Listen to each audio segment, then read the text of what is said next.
Welcome to the Joy Work Show, the podcast that goes beyond the surface of business, right to the heart, to explore the real joy and the real stories behind success. Not just the moments of celebration, but the challenges that pave the way for them. Hiya, I'm Diane, and today we're continuing our special anniversary series, celebrating 1 year of the Joy Work Show by inviting back some of our most liked, shared, downloaded, and impactful guests. These are the conversations that stayed with us, the ones that grew as we grew, the ones that shape the way we think about joy, success, and what it really means to live intentionally. And today, I am so happy and delighted to welcome back Kathryn Ball.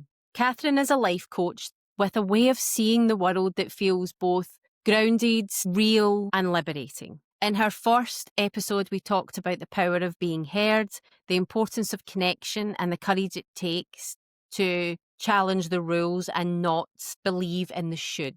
And over the last year, Kathryn has evolved in beautiful, meaningful ways, not by becoming someone else, but by becoming more herself. In this conversation, we explore the evolution of Kathryn's coaching approach, why empathy matters, but honesty is absolutely essential, how questioning societal rules opens the door to real freedom, and the peace that can be found in small, joyful moments, the power of saying no to protect what matters, the emotional and logical sides of decision making, and why choice is the greatest freedom we have. Kathryn brings such clarity, calm, and truth to every conversation, and this one is no exception. But as always, it's so much better to hear from the guests themselves, even second time round. So let's go. Hi, Kathryn, and welcome back to the Joy Work Show. This is another one of our first year birthday anniversary celebratory episodes. So thank you so much for coming back on. Well, thanks for having me. It was so lovely to get your message to say, would you like to come back? And then I was like, wow, has it really been a year? So I think time has flown so I know quickly. it has. It's a cliche to say it, isn't it? It's gone so fast. I do feel like your episode has just come out.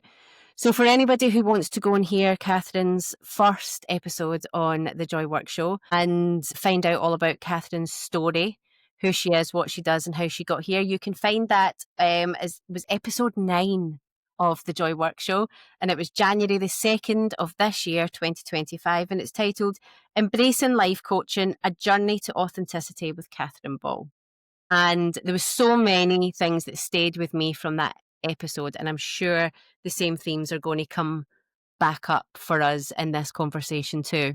But let's get started. Since we last spoke, what has changed for you and your business? Question. So it's a funny one, kind of a lot and not a lot at the same time. So I'll see if I can make sense of that for everyone. So I am still a life coach. And I think I said about that last time that I'm really passionate about being a life coach, because even though I think sometimes it's misjudged and I understand why, with it not being a regulated industry and people calling themselves life coaches on what kind of basis, I understand all of that. But for me, I think can be such powerful coaching because it is about everything that's relevant. So I am still a very passionate life coach. I suppose the thing that's changed is I had a bit of a think in the new year, funnily, probably not that long after the episode came out, about who is it that I do really want to support and help with what I do. And this is really hard because sometimes the answer that comes up for me sometimes is everyone who's open to it, everybody who would want support. But we also know in this game that when you try and talk to everyone, you kind of end up talking to no one. So it's really difficult to try and tune that in and for that to feel authentic to me as a life coach. So I kind of embraced the new year with a bit of an attitude of question the rules. And if they don't feel quite right, maybe I can make my own. And I'm seeing how that goes, if I'm being completely honest, but that's what life's all about. You do just have to navigate it as best you can. So I decided, okay, I think I have got skills in different areas. I think we just spoke about in the last episode, my background's in HR. So I have reached out to work with some corporate clients, as in, can I support your employees? Because I do understand what it's like when you're trying to find that holy sort of trinity, if you like, between the person, the organization, and the role. And it's not a guarantee that that's always going to work well. So I thought, I'm actually going to do that. Only in work for people that I knew, and it felt right to do so. So I thought that's another way, because my ambition was I want more people to benefit from life coaching. That's ultimately my aim. And then as a sort of private life coach, if you like, I kind of have two strands. Sometimes they overlap, which I love. It's the sort of midlife, probably mums who've just lost that little bit of sense of direction, a little bit of sense of confidence. Where am I going? What am I doing? Haven't thought about myself for quite a long time. That's been deep rooted for quite a long time for me. But then also, and this made total logical sense, it's the solopreneurs. And I totally get what that's like. And sometimes those two come together, and that's really joyous when I've got a client that meets both of those criteria. But they both come for me from a real point of empathy, not sympathy, empathy. I know what it's like. And it can be tough going. So I ideally love to support across 3 different areas. So I was slightly breaking the rules. I know you're supposed to really only have the one area. This is my thing. This is what I do. But my thing and what I do is life coaching. And I would dearly love more and more people to benefit from experiencing it. It's so brave to say that, because it is that thing that people are told you need to specialise and niche down and really focus in on who it is that you want to speak to. But what I love about what you've just said, and I can remember from the previous conversation that we had as well, that it is that your drive is for people to really benefit from this, from lots of different walks of life. But the fact that you're now saying that, you know that it's midlife, probably mums losing their way, and then that solopreneur, but that's because that's your understanding, that's your lived experience as well. And I think what's so important with life coaching, and for it to get a great name and for people to see the benefits, then I think that some people have to see themselves in somebody, and to trust that empathy. They have to see that, oh, that person has walked the path or a similar path to me, or a path beside me. Because I think so often when people reach out to have life coaching or anything on that vein, that they don't feel the people really understands what it's like to feel like them. And I think that's when it can fall or fail. Whereas I think when a life coach can truly tap into how that person can be feeling, and they know what it's like in their shoes, even if it's not identical, but it's enough to understand what it's truly like, I think that's when life coaching can have a massive impact. Yes, I agree. I agree and disagree at the same time. I would try and explain myself, Okay. because the benefit of life coaching is really it's you being heard. This is you, the client. It's like my voice is being heard really by myself. And what sense can I make of it? What new thinking, what new connections can I make? So the role of the life coach is to be asking the right questions. And they don't necessarily have to have walked a similar path. It will never be the same path, a similar path to be able to do that. But I understand why people feel some reassurance of she probably does get what I'm talking about. She probably does know what this is all about. So I do totally understand that. But yeah, the key part is sort of feeling I can share what I need to, because the real foundation for life coaching to be effective is actually the honesty piece. So it's Mhm. in fact more so than the empathy you might have from somebody who's walked a similar path. It's actually, can I just be really, really honest with this person? Because in doing that, the person you're being honest with is yourself. And that's the most important as well, because we all know there are some truths that are uncomfortable and we slightly hide from them from ourselves, don't we? It's kind of ironic. We all do it. I do Yes. it too, because do I Yeah. want to admit this thing has been hard in my business this year? Do I want to admit I don't love my job as much as I used to? Do I want to admit that it's scary to want to do something different? All of these thoughts will go around, but we can slightly bury them. If you're talking with a life coach, you think, "Do you know what? I think I can tell her this, if it Mhm. was me." And then in doing so, you're being honest with yourself. And that's a beautiful foundation of life coaching. So when you Well, you were at the start of the year and you started to think about breaking the rules slightly, I think was what you said. I've never been a rule breaker, but yes. Or rewriting the rules perhaps, or making Yeah. your own rules. What did that look like for you? How has that changed over the year for you? I think it's just given me a chance to think, what do I really want for myself?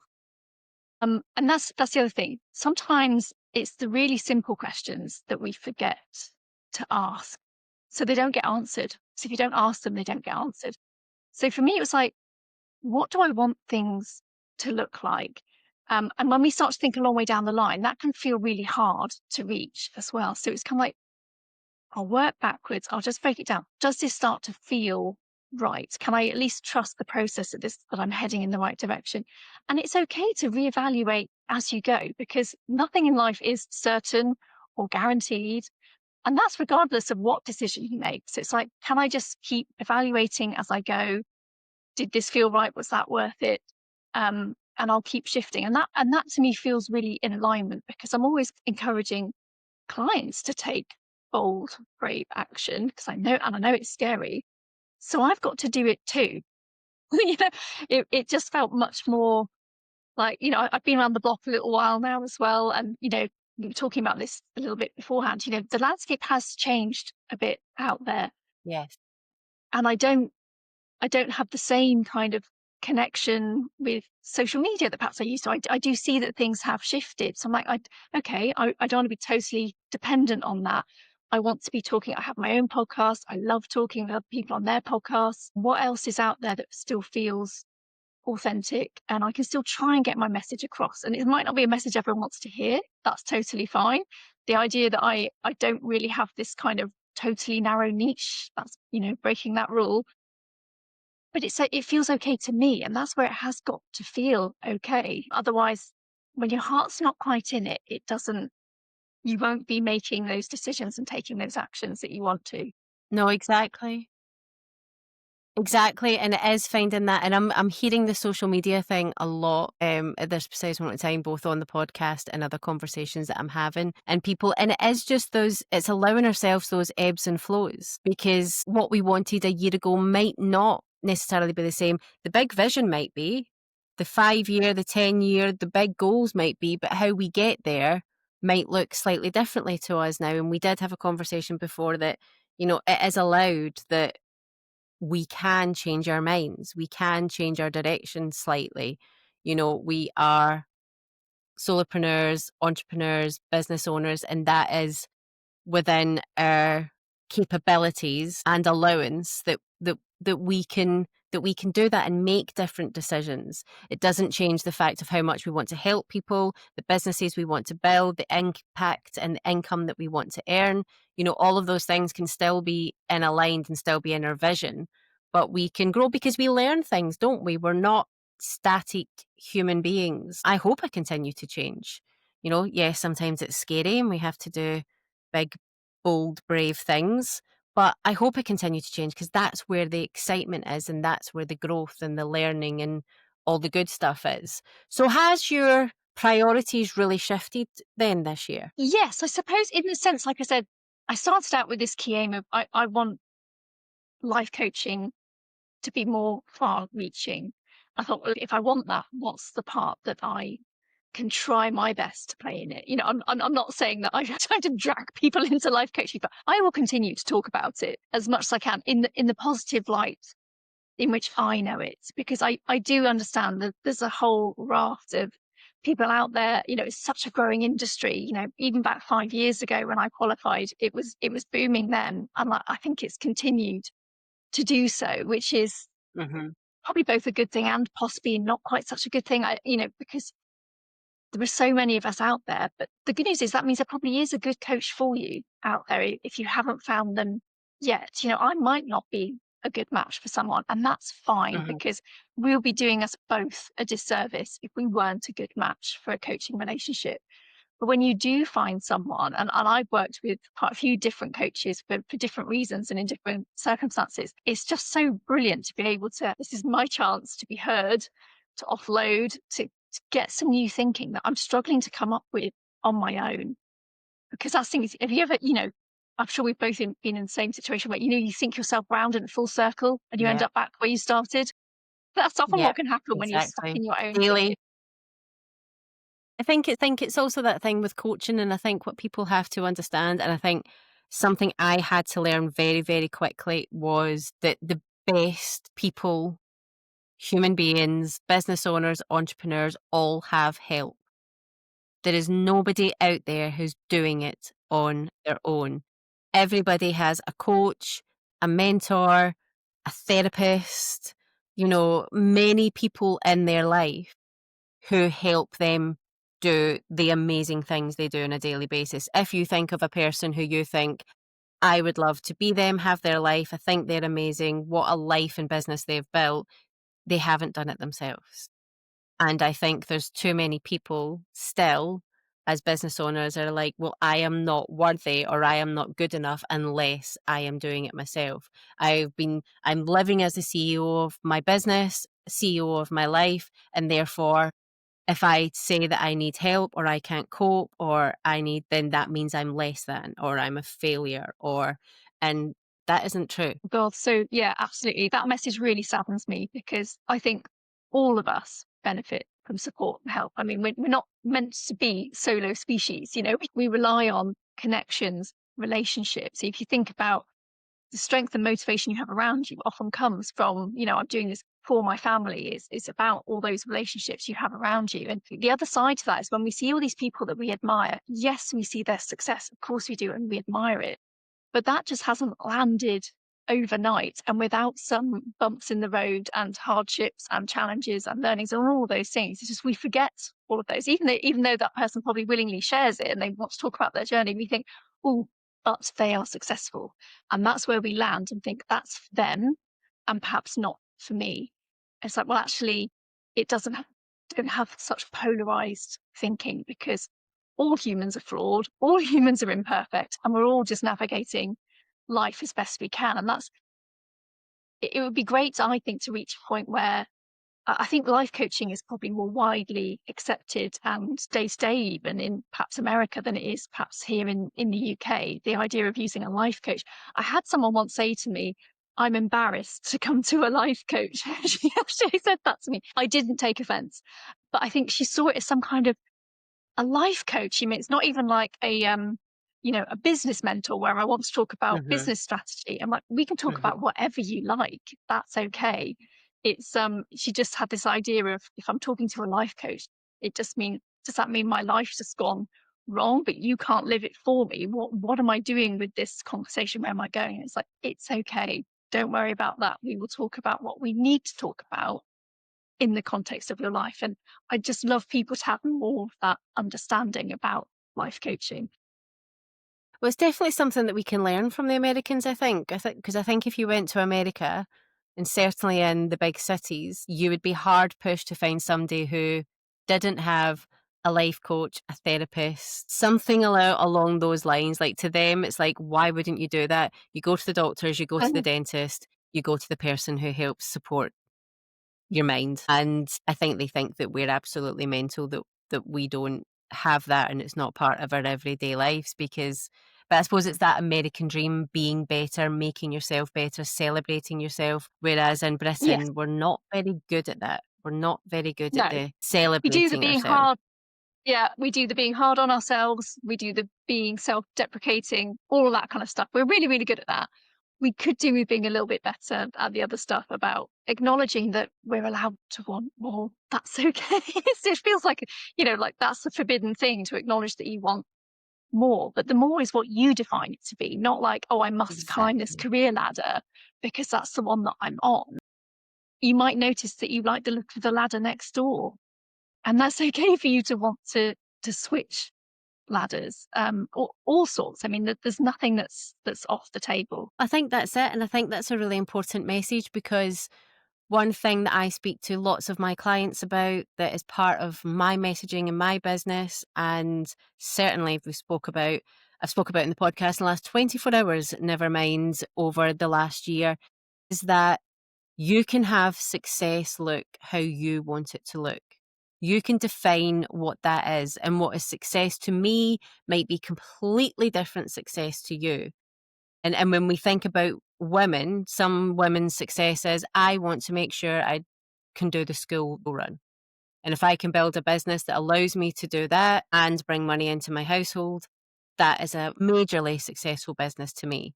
And then there will be women next door to her who says, absolutely not. I want to be a millionaire and I will do everything I can because that's what success looks like to me. And here's why being a millionaire looks like success to me. And both of those things are great. Both of those things are success. But I think too many people think success has to look a certain way, has to look like a certain amount of money, has to look like you live in a certain house or drive a certain car. And that's surely so old-fashioned and outdated now, when we can live lives that our previous generations wouldn't even been able to imagine that we would have been able to live. And I think it's really important that people realize that. But I will add, I think people need, and this is where I think life coaching could come in such a brilliant way, is I think people are scared to be honest about what their success looks like, which is why I say that joy is brave. Because if somebody can stand up and say, I know what my joy is, I'm going to chase my joy every day, I don't care what anybody else thinks, this is what brings me joy. I think that is brave, because too many people are fitting into other people's ideas of what joy and success looks like to them. And I think to be able to speak to somebody, and it comes back to that honesty. Yeah, absolutely. And the first thing I said, which was about questioning rules, because Yes. who says life should look a certain way, have certain things in it, by certain timescales, which is not unconnected to what we spoke about in that first episode that we did together, which is that word should, which I know you were like, oh Yes. wow, I want to put that one in the bin, because it's like there's these unwritten rules and expectations of what we think our lives should be like from various points of view, like from back, in school when we abide by the rules and we do things a certain way, to, oh, at this age, maybe this is what should be happening in my life. And it's like, just take a moment to actually say to yourself, well, whose rules even are they? And do I want them to apply to me? Because actually, like you said, my version of success looks differently. And that's where, when you're honest and you realize, no, not for me. And in life coaching, I've met some amazing people who, they've given up their homes and they travel now and they work from wherever. There's a lady I met this morning, she's on a houseboat, just talking about where she's Wow. pitching up in the UK, doing her thing. I just think that's incredible. She may not have seen that on her sort of life map some years ago, but it's what she's decided that she will. And that's the other thing. You decide what's right for that chapter. And we Hmm. don't get to write one beautiful sequential life novel that completely flows from beginning to end beautifully logically. I think we have a series of short stories that we then get Yes. to weave together. And there are some chapters that you don't like so much. Let's just be really honest about that. We all have that, but hopefully they're shorter and then we enter a new chapter. And sometimes you decide, I'm going to end this chapter now. I'm actually going to make a decisive, standpoint here and start a new chapter because I'm going to choose something different. And it's so lovely that we get to be, like, as I say, author and protagonist in our stories. But yeah, seeing it as a series of short stories woven together, I think is actually a much more helpful view rather than it being this long story, because then you get stuck on that kind of autopilot. This is my direction. This is what I have to do. This is what's expected of me. All those other things we've just been talking about start to influence the picture rather than, where am I right now in my Yeah. life experience? And what do I want this chapter to look like, or the next one? Yeah. I think that's it. And I think to look at it in chapters is also a really healthy way, because like you said, not all of the stories in the chapters are nice or pleasant, and they can be incredibly tough and dark, but to know that it is just a chapter, or perhaps a time Yeah. where that you're going through something that, even people who have children, not everybody loves the newborn stage, but to know that that is just a phase, and then that family that you dreamt of before you had your children is literally just there, and it's those seasons that that they're going to come to an end and you're going to move on, and it's trusting the process in it and trusting that those cycles, and sometimes that does come with age, that because you have the experience to say, well, I've been through worse and I got over it. I've been through this and this is what happened. Or, I know that the joy is just around the corner if I just hold tight. But it's so important to see that and to know that, and also on the flip side, to know that when things are really, really good, to really, really enjoy it and grab those moments, because it can change again at the flip of a coin. So it's understanding that that's the way that life is, and just, I suppose it's, you know, living in the moment, seizing the opportunities, all the cliches that you hear, but it's really, really true. And I think the people who live in their joy and are the happiest people will understand that as well, even when they're going through tough times, because they understand it's a chapter, it's a season, and it will go, and another one will come. Do you find a lot in life coaching that it is that change that brings a lot of anxiety to people, that they don't know how to handle the change, they constantly think about and dread the change? Is that something that quite often comes up? Yeah, I mean, the thing is, as humans, we're kind of hardwired not to be massive fans of change because change brings the unknown. We don't like the unknown. We like to be certain, and that's just something we don't get to guarantee in life. So this is the paradox of being human, because you think that we like to know, but you can't know everything. So we're already on the back foot, I suppose, with that one. The thing about the unknown is it can obviously end up being both positive or sometimes negative, but you only get to find that out when you're there. I see it that you make decisions and there's no such, well, this is a little bit controversial. I don't think there's always such a thing as a good decision or a bad decision. You're just making the best informed decision that you can. So I'm not saying just go blindly into something and think, well, I had to choose something. This is it, and I'll see how it goes. You try and make an informed decision, but you're doing the best you can with the resources you have at that time, the information you have. I do say sometimes pause, ask yourself, what else? Because sometimes you ask a question and you think, right, now it's just down to me to answer yes or no, or whatever it might be. But sometimes there's a pause and a what else? What else might I need to know to help me with this situation and to make my best informed decision? And then you just need to kind of go for it and see what happens. There is an element of, I'm afraid, that's what happens in life, because as much as we like to predict the future, we can't. But you try and stack the odds a little bit in your favor. And that's kind of what life coaching tries to do. We'll use some logic to go through scenarios, but there'll also be an emotional pull as well. So let's listen to that as well and see, what do we think on balance is the best way forward? Let's try it, but acknowledge it may not turn out brilliantly, but then we adapt and we respond to that situation, because life is going to continue ticking along regardless. Okay. So you're either going to be active in that journey, or you'll be passive and things will feel like they're happening to you rather than you Yes. choosing to do certain things. So just acknowledging that actually is really helpful, because, it's going to come to 6 o'clock tonight and you and I will both be thinking what we're going to have for dinner, whether we've made plans or not. Do you know what I mean? It's a similar mentality for most things in life. That's it. One of the pieces of advice my dad gives me frequently when I flip out, can't make decisions, start spiraling out something, he's like, it's just a decision. Stop giving it more weight, stop giving it more power. It's just a decision. And whatever way you go is the way you go, and you'll figure it out.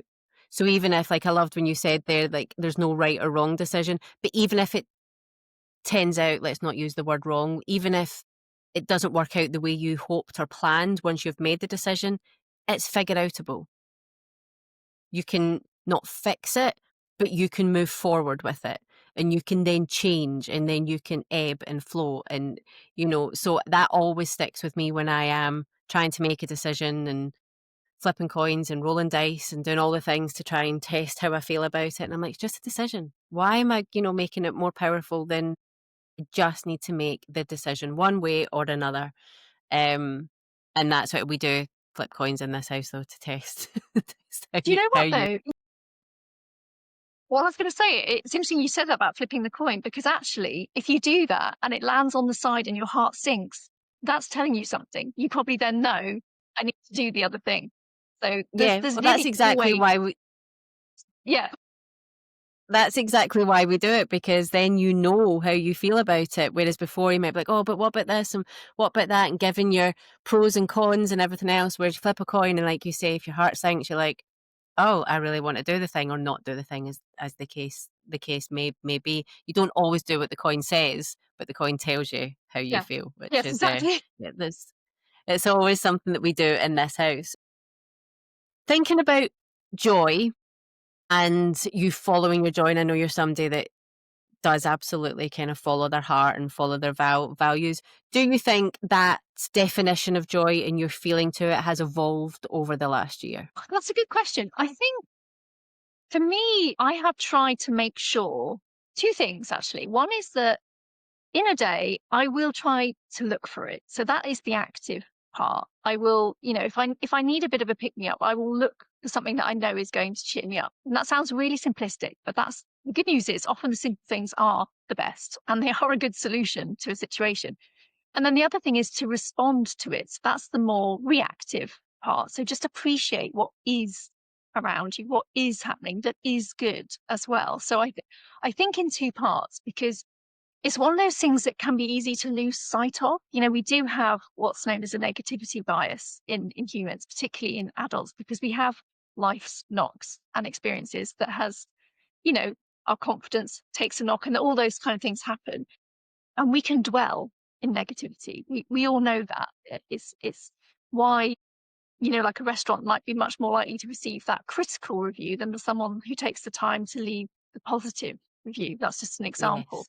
So I think when it's something that's easy to lose sight of, try and actually pay more attention to it. And for me, in those two different ways. So I will try to make sure in a day there is something that I know will bring me some joy, no matter how small and fleeting, because that's the other thing. It doesn't have to take a huge amount of time, a huge amount of energy, or a huge amount of money, or any of those things really for it to happen. And I think it's a great sort of equilibrium restorer to your Hmm. mood as well, which then hopefully makes you more productive and doing better work and all of those things. So it's kind of a win all round.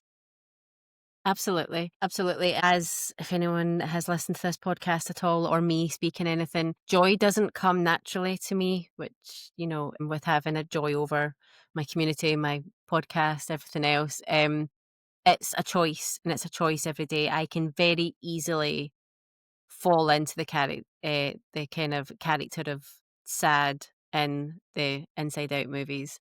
I'm very much more her than I am the bouncy joy character. But it's a choice, and the reason that it is a choice is because I believe that it is fuel, and I believe that it can change lives. I think it could be transformative, and I think it's transformative through those small things.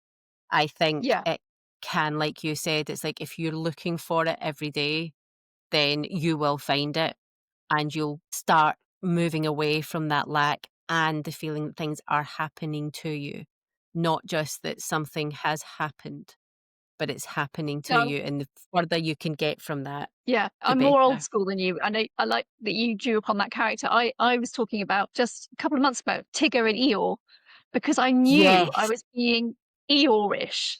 And I thought yes, it's so easy when you're under that little cloud that Eeyore carries around with him.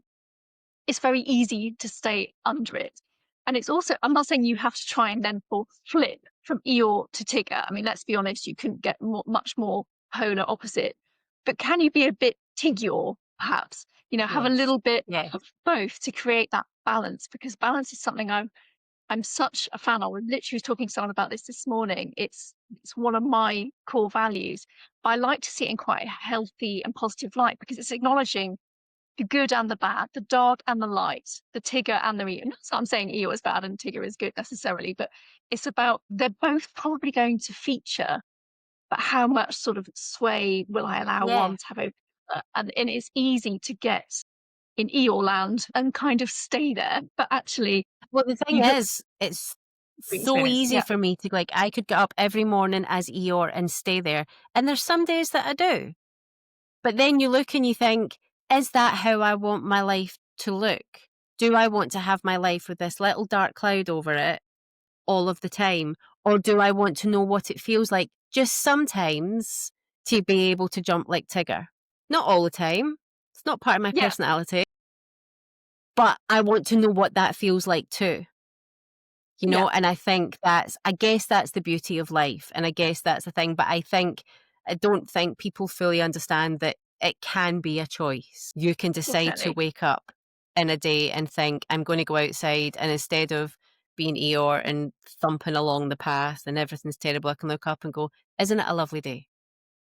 Yeah. Isn't it? Look at the There's a things that phrase, I'm grateful for." yeah. There's a saying that's it's not your day that affects your mood, it's your mood that affects your day. And now, like, Yes. sometimes I will wake up and be like, sod that, it's a rubbish day, and I'm in a grump. But then, I've got another phrase, I think you'll like this one, and it's wallow versus allow, because wallowing in something is where you're letting it kind of take Yes. over. Whereas if you allow it, you can allow yourself to acknowledge you're in that bad mood. Maybe you can say to yourself, I'm gonna allow myself to grump for a full 5 minutes, Yes. but then I'm gonna move on. So yeah, I try to go in the allow camp, not the wallow camp. But I don't always succeed. I'm human after all, but maybe the window in which it happens is slowly reducing. But that's it, and I think it's also, using the word aloud, and I absolutely love that, is you're allowed to have a day where you're like, "I want to get back under the duvet," but unfortunately, life doesn't give you those days on days where perhaps you have a window where you can do that, or if you do, and you do it, then you don't feel guilty about it, and you don't berate yourself about it. You're like, "I need this space, I need this time, I'm taking it," because that will make and all of a sudden, that's you flipping it to that joy. It's that thing, right? Okay, I'm going to run a hot bath and just wallow in there for an hour, but then that'll change my mood. That'll change my mindset. I'll watch one of my favorite movies, read a favorite book, something like that. And you are then taking back control of it, but you've allowed yourself to be like, that's just what I need today. I don't need to be pushing today. I don't need the thought of like chasing the joy, it shouldn't feel forced. It shouldn't be something that suddenly Yeah, yeah, becomes a tick list. I've ticked that box today. I said I was happy for the blue sky. Done. I've done joy. It should be something that you see as a tool to help and support and bring out the best. But it's just allowing yourself to, I suppose it's allowing yourself to feel all the feels, because that's life. And without the, you need the shade for the light. You can't have one without the other. yeah, exactly. Going back to what I was saying about balance, you have both featuring, and that's very, very normal. And all of this is about what it is to be human, ups and downs, success and failure, warts and all. That is just, I think, everyone's experience of life. And I think it's kind of nice to know you're not being singled out for your bad day or the bad experiences. It's not unique to you. It just feels it in the moment. Yeah, When you're in your own head, absolutely. wallowing rather than allowing, that might be what is happening in our thinking. And then on the good day, you can see it for what it really is, a bad day. But when you're in it, it's much harder to see that. Absolutely. So before we move on to the joy questions, has there been something for you this year, standout wise, that has been uncomfortable? The growth you've had, the realizations you've had, has there been a standout, whether it's tied to joy, was it joyfully uncomfortable, or the fact that you knew you had to go through it to get joy? Has there been a moment for you like that? I can necessarily pinpoint one exact moment. I suppose the beauty of being a coach is double-edged sword here. There is actually nowhere to hide because questions for me just come up naturally now in second nature. I've always been quite a questiony person. I'm nosy. I like to ask people questions. Now it's part of what I do professionally. So I know full well questions will pop up for me that I have to face. And so I wouldn't necessarily just been a moment. There's just been, I guess, a continual checking in that I will do because I can't really escape it. I'm afraid it now comes with the territory, so I cannot hide it from myself. Yeah, but it's not to say that I don't find it hard sometimes and challenging sometimes because, I am just human too. And I accept, you know, perhaps I've done things that haven't worked out as well as I would hoped, or, oh, saw an opportunity and it didn't quite work out as I thought, and all of those things. But I accept that's just part of the navigation of what's going on, the ups and downs, the bumps in the road. As I said with my fellow podcast host just this last week, we were talking about guidance for life. And one of the guidance we have is there will be bumps in the road, no matter who you are and what you do. So don't take it so personally. It's hard not to. I totally get that, to say don't take it personally, but it's going to happen. That's normal. It's part of life's experiences. And I think, just trying to accept that, but then thinking, okay, that's all right, but I still have choice. What will I do next? And that I think is one of the plus sides of being a coach. It's like, okay, this isn't so great. What am I going to do about it? Mm-hmm. Taking It's it from taking there. back that control, isn't it? And having that command over your choices and realizing that you can have an effect on your life. I think anybody can, regardless of the circumstances. And that's, I suppose some people think that's quite confronting or confrontational, but I do believe that everybody can make a change. Okay. So the new joy questions, the celebratory joy questions that we're asking of these special episodes. So what is something that you've found joy in this year that you didn't expect? I would say it's actually those small moments, just the really small things, rather than looking always for the highlights. Now, I'm a big fan of having things to look forward to. When you've got that summer holiday booked, and when it's a wet, miserable January day, you've got that holiday to look forward to. But a couple of things about that. One is A, it's still quite a long way away.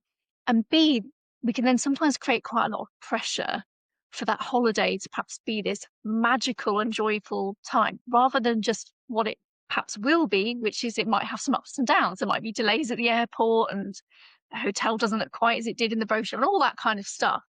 So I think it's looking for and accepting and acknowledging just the small moments as they are happening on a hopefully daily basis, weekly basis, whatever it might be, because I think that's more sustaining as well. So I take a lot of joy in being outside, which is weird because I didn't really see that coming so much for me. But over the last year or two, I'd say I'm much more likely to be outside, rain or shine. I much prefer the shine, must say, but I take real joy in being outside, gardens, nature. Not so much like getting the hands dirty. I'll be completely honest. I'm much more happy to be admiring the hard work of others when it comes to gardens and outdoor spaces. Yeah, that actually brings me quite a lot of joy. I did actually go to Chelsea Flower Show this year for the first time. Amazing. And we were lucky. It was a glorious day, which I think probably makes a really big difference. It's obviously a huge amount of the displays are outdoors. So I wouldn't say that was unexpected because I did think that I would enjoy it, but it was just fantastic for me. I just was, walking around in awe for most of the day. But the workmanship that goes in, just something that I could really appreciate. I think there's so much beauty in nature that it's Mm-hmm. hard not to be taken in by. I think I completely agree with you, and I think it's acknowledged because I'm not particularly outdoorsy person. I'm much better in the warmth than I am in the outdoors. But I always noticed, particularly as a family, we have to get out. We have to get out on those walks. We have to get out and get the fresh air. And actually, and we were just discussing it this weekend because my girls are still both under 4, so they're 4.5 and 3. Sometimes going on a walk can be stressful if you have to be somewhere at a certain time with that age group because they just have no concern for time whatsoever. But actually, when we went out and just had the time to walk and seeing them enjoying nature, in fact, they took a particular penchant for a tree and they were both spent quite a lot of time hugging this particular tree. But Oh, just for us to, I know it was very cute, but just for that time to just be like, this is just what they need. They need to see nature. They need to feel nature. They need to ask questions and have that time. And it changed the day for us because before we went out, it was all a bit fraught. They were playing, I'm trying to tidy up and things, and there's slightly raised voices. And then before you know it, they're arguing and grabbing something off each other. And then we go out there and it kind of stops. But I think it's that if anyone's listening to this and to take away a thing, the recurring theme that comes up on this podcast when people talk about this, it's making the time. And time is that precious commodity, isn't it? To realize that getting outside is important to you. and being in nature and creating those opportunities to see nature in a different way. But we have to consciously make an effort because it doesn't just happen. It's too easy to stay sitting on the sofa. It's too easy to say that we're too busy. And actually it's those little moments of joy that cost nothing. It cost us nothing to go on that walk on Saturday, and it was the highlight of our weekend because everybody thoroughly enjoyed it until somebody got really cold and then we had to get home. But we had that lovely moment of time, Yeah. that was the change. That was the moment of change. But it's having Yeah. that, I it's mean, really making the conscious choice. yes, definitely. I mean, the thing is, our time and energy are finite. So it's like, what Yes. am I going to spend, if you like, for want of a better expression? What am I going to spend them on? What actually matters to me? And it may, we both have enjoyed going out for walks, but it might be something else. But take the time to maybe find out what that is. If you don't know what that is, maybe take some time to find out what it is, Mhm. because it's definitely worth it. And be brave in those choices. Listen to the little voice at the back of your head that said, you've always wanted to try, and be brave and try it, because if you don't enjoy it, you don't have to do it again. But you just Yeah. never know where that little joy might be. Okay, the second one is a person, practice, or principle that's helped you protect your joy. Yeah. I love this. So the practice is the one that I've mentioned, and it is walking. I never really considered myself a great walker. I was one of those kids, as a kid, it'd be like, we're going for a walk. I'm like, why would you go for a walk unless it's to get somewhere? It's like you go Mhm. for a walk to the beach or to the theme park. You don't walk for walking's sake. Now I get it. So it's also probably the only time I can genuinely multitask, because I can manage to keep one foot moving in front of the other whilst I'm either listening to something like a podcast or something which I love. Also, it's really good thinking and processing time. And I think there is actually science behind this, that your thinking can form better in certain environments. If I'm sat at my desk trying to force myself to think of an idea for a podcast or whatever, it probably won't come, or it'll be like grinding it out, Whereas if I'm out walking, there's something so freeing about your thinking and the inspiration that, and luckily I always have my phone with me, so I'll jot it down in the notes app. So for me, I love it for so many reasons, because I think it's also a big double win for me. I think I'm still being productive. I'm also getting the exercise and fresh air, and I literally do get like itchy feet if I sat still for too long. I kind of have to get up and go out and do something. Like I said, rain or shine, much prefer the shine. But the principle as well, and for me, it's saying no, which is not always the easiest thing to do. But it's in answer to the question of, this just doesn't feel right for me, and I can make that judgment. So, for Mhm. example, when I said to you earlier on about me deciding to have more than one niche, as it were, it was because I felt comfortable saying, I can make this judgment. I can always decide again if this doesn't work Mhm. out. So I'm allowed to say no to that rule. And I think it does take bravery and a bit of confidence to do that. But we're always going to be just finding out what's on the other side of that in any event. So I'm thinking I'm going to make, like I said, that best informed decision that I feel that I can. Um, and also when you're saying no to stuff, it gives you more options to say yes to the right things, or the things that feel better for you. So yeah, I think saying no to things that you don't want is a definite way to help protect your joy. Absolutely. I couldn't agree with that more. And it's also, it's the universe is listening when you're asking for things and you're telling it things. And if you can't say no to what is not aligned or right or feels good, you're not creating that space for the things that do feel good. It's even when people say to me, oh, I really want more clients. I want this happening. I want to earn more money, but I'm so busy. And I'm like, well, which one do you want the universe to listen to? Because right now you're saying you want more, but you're also so busy and you've not got any time. So where do you want it to fit? You have to think about that. And quite often it's doing because they're doing things they don't want to do.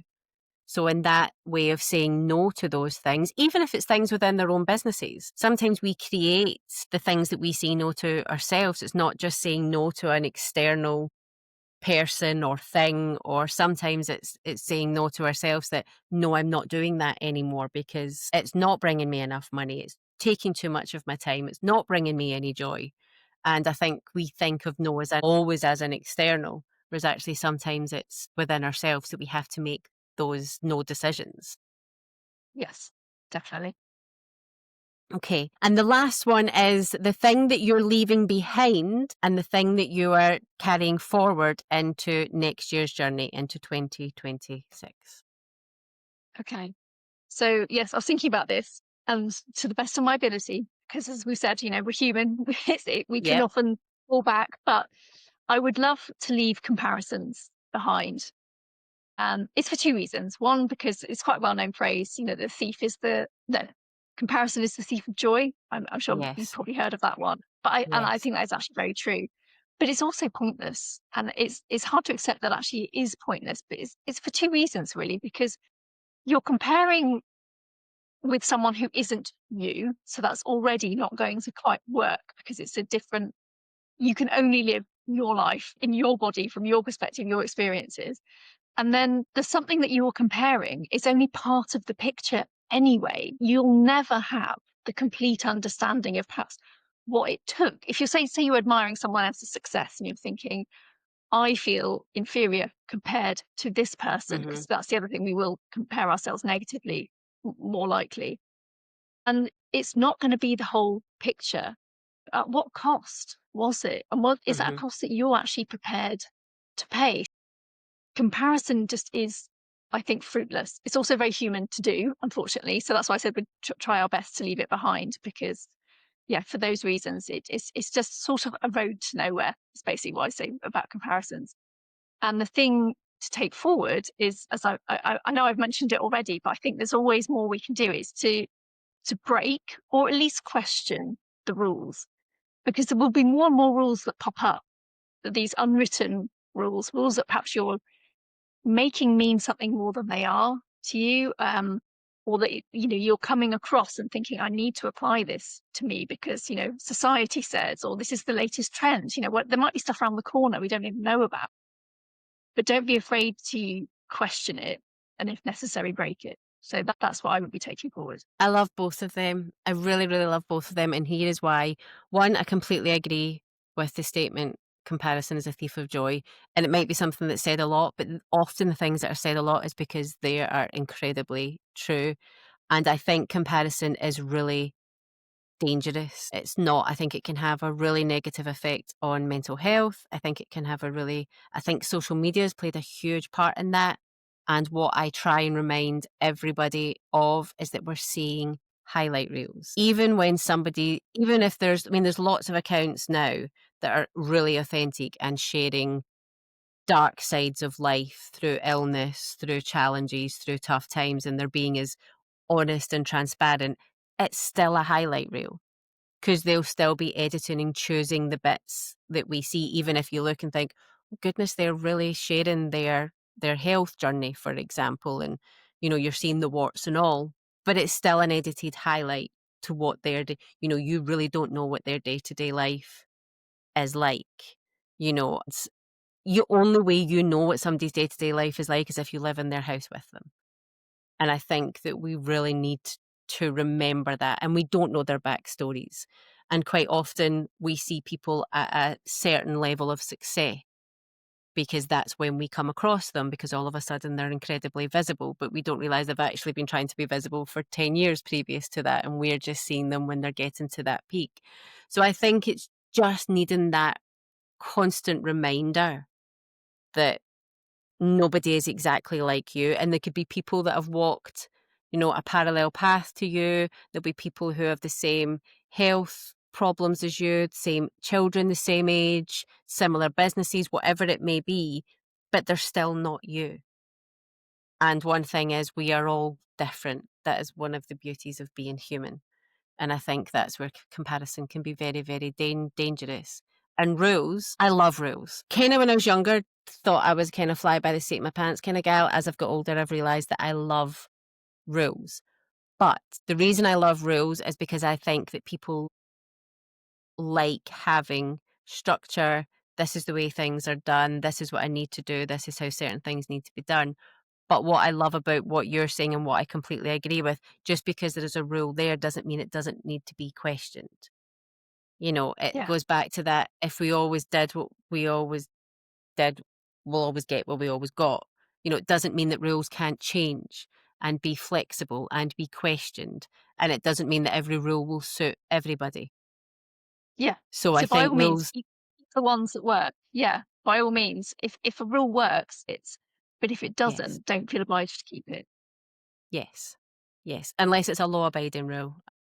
Let's not Yeah. let's not This all advocate comes for with, people going with and the, yeah. breaking the law today. But I think, I do love those rules, but I do think we have to question them. And even when we're thinking about our beliefs and our values and things like that as well, we have to question, why do I think that? What's coming up for me? Why do I, and because sometimes it's a conditioning rather than a value. It's not something you truly hold for yourself. And I think it's having the ability, and this is exactly where the life coaching will come in, to question and to question yourself and just ask those questions on a daily basis, and I think that's where the rule breaking is important. As much as I Yeah. love the rules, there's lots that I break, and there's lots of that I don't follow, but at least they're there to be questioned. That's the kind of a thing that I like. I Yeah. think that, we can start questioning them and change them as they need to be changed.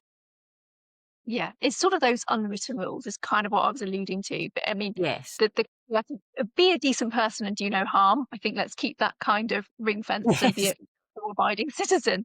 But yeah, it's those sort of it's that those unwritten rules of how life should be. But that contains the word should, which is also problematic. So it's like, well, what does that actually mean or look like for me? Do I need to follow this path or can I choose a different one? So within Hmm. the parameters of your human experience, which is, only you get to do that. And it's a blessing and a curse. You're kind of in charge. So what decisions are you going to make in the interest of you? Because you are ultimately the only person who can really make those decisions in the interest of yourself. And I know some people might think Absolutely. that's surely making me a selfish person, but actually I think selfish has got a bad rap. Diane, I don't Yes. think it deserves the bad rap that it gets because essentially we're talking about acting in your own interests. And you are the only person who can really do that or trying to really ensure that that happens. Not always to the detriment of others. I don't mean selfish in that sense, but it's like what about in my life is working for me and what isn't and what can I do about it? I think that those are the kind of questions to ask. Yeah. And I think selfish, I completely agree, because I think it's so nuanced. Like, being a selfish person and not thinking of others and taking part in selfish acts is different from you being selfish and putting yourself first for the benefit of everybody around you.